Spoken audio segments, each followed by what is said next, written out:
আসসালামু আলাইকুম ভিউয়ার্স, আজকে আমি আপনাদেরকে কলার বড়া পিঠা তৈরি করে দেখাবো।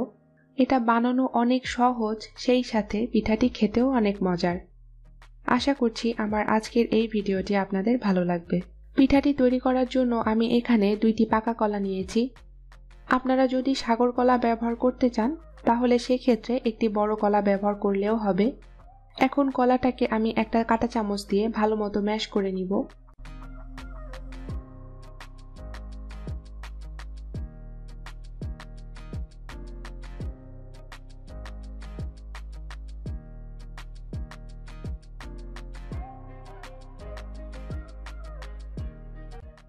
কলাটা ভালোমতো ম্যাশ করে নেওয়া হয়ে গেলে এতে অ্যাড করে দিব চিনি।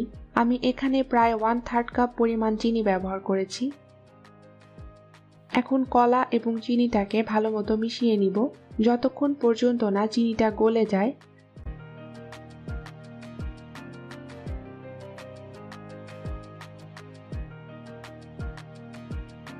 চিনিটা ভালোমতো গলে গেলে এতে অ্যাড করে দিব 1 কাপ ময়দা।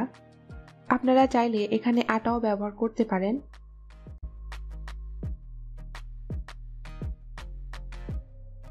সামান্য লবণ এবং 1 চিমটি পরিমাণ বেকিং সোডা। আপনাদের কাছে বেকিং সোডা না থাকলে তবে সেক্ষেত্রে হাফ চা চামচ পরিমাণ বেকিং পাউডারও অ্যাড করে দিতে পারেন। এখন সব কিছু ভালোমতো মিশিয়ে নিব। পিঠার ব্যাটারের ঘনত্বটা ঠিক আনার জন্য আমি এখানে প্রায় 2 থেকে 3 টেবিল চামচের মতো পানি ব্যবহার করেছি। আর পানিটা আপনারা একবারে না দিয়ে বারে বারে অ্যাড করে দিবেন।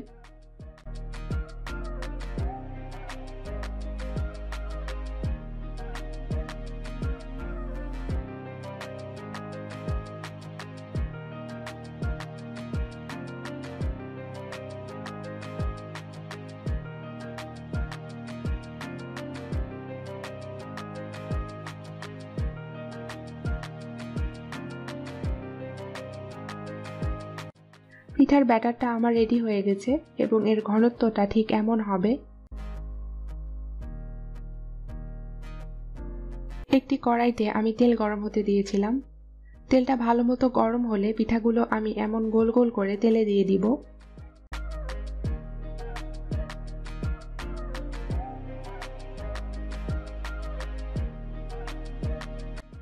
পিঠাগুলো তেলে দেওয়ার কিছু সময় পরই দেখবেন পিঠাগুলো ফুলে ডবল হয়ে গেছে। পিঠাগুলো ফুলে তেলের উপরে ভেসে উঠলে পিঠাগুলো আমি উল্টে দিব। আপনারা আপনাদের পছন্দ মতো পিঠাগুলো ছোট বা বড় করে বানিয়ে নিতে পারবেন।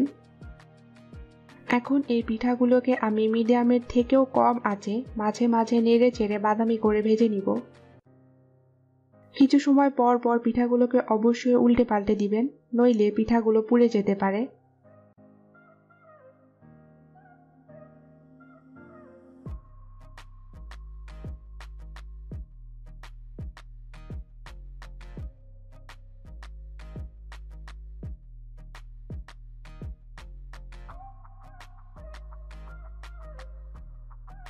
পিঠাগুলো আমার বাদামি করে ভাজা হয়ে গেছে।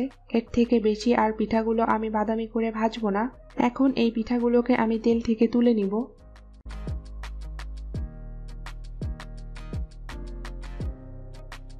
এবং একটা কিচেন টিস্যুর উপর রাখবো যাতে অতিরিক্ত তেলটা অ্যাবজর্ব হয়ে যায়। আশা করছি আমার আজকের এই সহজ এবং মজাদার রেসিপিটি আপনাদের ভালো লেগেছে। আর ভিডিওটি ভালো লাগলে ভিডিওটি লাইক, শেয়ার এবং কমেন্ট করবেন। এবং আমার চ্যানেলের আরও নতুন নতুন এবং মজার মজার রেসিপির ভিডিও পেতে আমার চ্যানেলটি সাবস্ক্রাইব করবেন। আল্লাহ হাফেজ।